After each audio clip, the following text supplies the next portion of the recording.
जब इंसान कमजोर पड़ जाता है तो अपने अजीज ताकतवर के तरफ देखता है, और यह हकीकत है।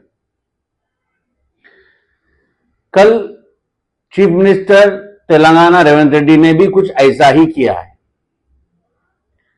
कल असेंबली में पीसी जोश कमीशन की रिपोर्ट पेश की गई।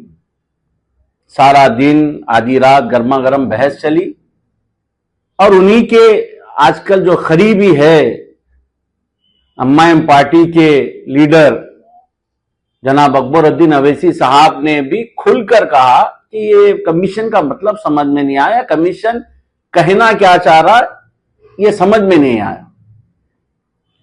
जब तनकीदें होने लगी, हरीश राव साहब अकेले 8 मिनिस्टरों को जब जवाब देने लगे तो रेवंत रेड्डी को समझ में नहीं आया। फौरन उन्होंने जैसा रेवंत रेड्डी कमजोर पड़ गए, फौरन उन्होंने अपने ताकतवर भाई मोदी के तरफ देखना शुरू किया और अमित शाह के तरफ देखना शुरू किया, और अला फला में पीसी जोशी कमीशन की रिपोर्ट को सीबीआई के हवाले करने का ऐलान कर दिया।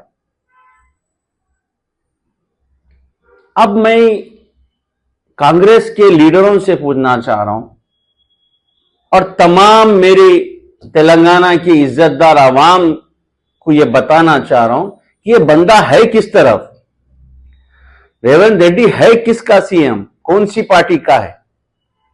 जहां राहुल गांधी अपनी यात्रा में, अपनी प्रेस कॉन्फ्रेंस में कहते हैं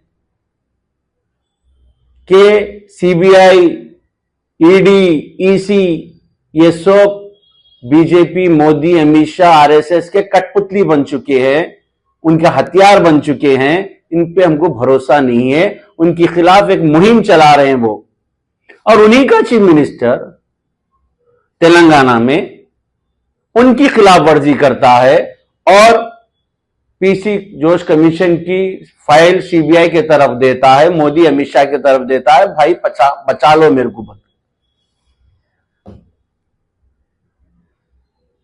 अब तेलंगाना के कांग्रेस लीडरों को फैसला करना होगा। या तो आपको राहुल गांधी, सोनिया गांधी, राहुल गांधी जी, राजीव गांधी जी, इंदिरा गांधी जी की आइडियोलॉजी पे चलना है, या फिर आपको बीजेपी, आरएसएस की आइडियोलॉजी पे चलना है। अब आपको देखना होगा। और मैं आज पहली बार, जब से कांग्रेस पार्टी छोड़ा अभी आज तक, आज पहली बार रेवंत रेड्डी का शुक्रिया अदा करता हूं। वो इसलिए कि उन्होंने वो पूरे लोगों पर करारा तमाचा मारा है चेहरे पे, जो ये कहते थे कि बीआरएस और बीजेपी एक है। इन्होंने कहा, अरे बेवकूफो, बीजेपी बीआरएस एक नहीं है, बीजेपी मैं एक हूं, मोदी मेरे बड़े भाई है, अमित शाह मेरे भाई है, मेरे में आरएसएस है, मैं आरएसएस का आदमी हूं। ये कल इन्होंने सबको अपनी हरकत से बता दिया है। और तुम समझ रहे रेवंत रेड्डी कि सीबीआई को फाइल देने के बाद केसीआर साहब या केटीआर साहब या हरीश भाई डर जाएंगे?